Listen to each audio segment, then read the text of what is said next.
August 15వ తారీఖున బాలీవుడ్కి సంబంధించినటువంటి ఒక సినిమా రిలీజ్ అయింది భయ్య. ఈ మూవీ పేరు వచ్చేసి స్త్రీ 2. ఈ మూవీ సృష్టిస్తున్నటువంటి ప్రభంజనం మామూలుగా లేదని చెప్పాలి. అద్భుతమైన కలెక్షన్స్తో 13వ రోజు కూడా దిమ్మదిరిపోయే కలెక్షన్స్ రాబట్టింది.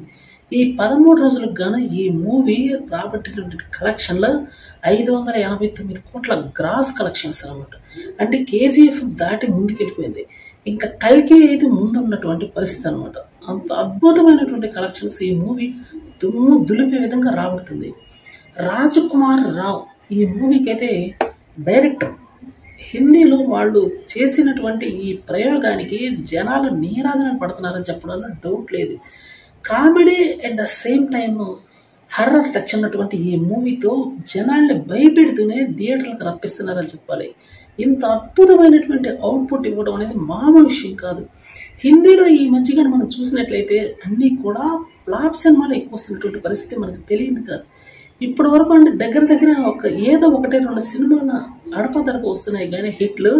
ఇప్పుడు వచ్చినటువంటి ఈ శ్రద్ధ కపూర్ హీరోయిన్గా నటించిన అంటే ప్రధాన రోల్లో నటించినటువంటి ఈ మూవీ మాత్రం రేపుతుందని చెప్పాలి. రిలీజ్ అయిన మొదటి రోజు నుంచి కూడా ఇప్పుడు దాకా కలెక్షన్ ఒక రోజు కన్నా తెల్లారి అయితే ఇంకా ఎక్కువ కలెక్షన్స్. ఇట్లా డే బై డే ఇంప్రూవ్ అవుతూనే ఉన్నాయి కలెక్షన్స్ కూడా. ఇది ఇప్పట్లో ఆగిపోయే కలెక్షన్స్ అయితే కాదు. అట్లీస్ట్ 1000 కోట్లు అవలీలగా రాబట్టిన తర్వాతే ఈ మూవీ అయితే కొంచెం నెమ్మదించే అవకాశం ఉంది. అంత అద్భుతమైనటువంటి కలెక్షన్స్తో దులిపేస్తుందని చెప్పాలి బాలీవుడ్లో ప్రస్తుతం ఈ మూవీ. అంటే కొన్ని తెలుగు సినిమాల యొక్క కలెక్షన్స్ సైతం దాటేసి ఓవర్టేక్ చేసి ముందే వెళ్ళిపోయింది. ఇటు పఠాన్ మూవీ కానీ అటు జవాన్ మూవీ కానీ ఈ 2 బ్లాక్ బస్టర్స్ అయ్యి కలెక్షన్స్ కూడా బాగా రాబట్టాయని మనకు తెలిసిందే. కానీ ఇప్పుడు యాక్చువల్గా 1-2 రోజుల ముందు వేసినటువంటి ఎస్టిమేషన్ ప్రకారం 600 కోట్ల గ్రాస్ కలెక్షన్స్కి వచ్చి ఆగిపోతుంది అనుకున్నారు. కానీ ఇది ఇంకా కలెక్షన్స్ అట్లీస్ట్ 1200 కోట్ల గ్రాస్ కలెక్షన్స్ వరకు వచ్చి ఆగే అవకాశం ఉందని ఇప్పుడున్నటువంటి స్ట్రాటజీ ప్రకారం అర్థమవుతుంది.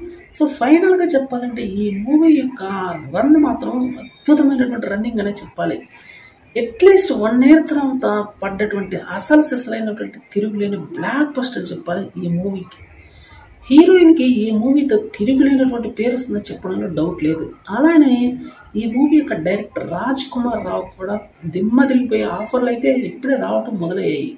స్త్రీ ఫస్ట్ పార్ట్ ఎంత సెన్సేషనల్ హిట్ అయిందో ఈ మూవీ అంతకు మించినటువంటి హిట్ సాధించిందని చెప్పాలి. ఫస్ట్ పార్ట్ అయితే దగ్గర ఆ మూవీ 20 కోట్ల బడ్జెట్ అయితే 180 కోట్లు రాబట్టింది.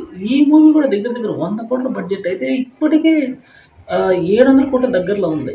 ఇది కూడా ఇక తిరుగులేనటువంటి 1100 కోట్ల కలెక్షన్స్ అవలేక రాబడిందని చెప్పాలి. సో అంతటి అద్భుతమైనటువంటి మూవీని నిజంగా రాజ్కుమార్ రావు అద్భుతంగా తీర్చిదిద్ది ఇచ్చాడని చెప్పాలి. బాలీవుడ్లో ఇది తిరుగులేని బ్లాక్ బస్టర్ అని చెప్పడంలో డౌటే లేదు.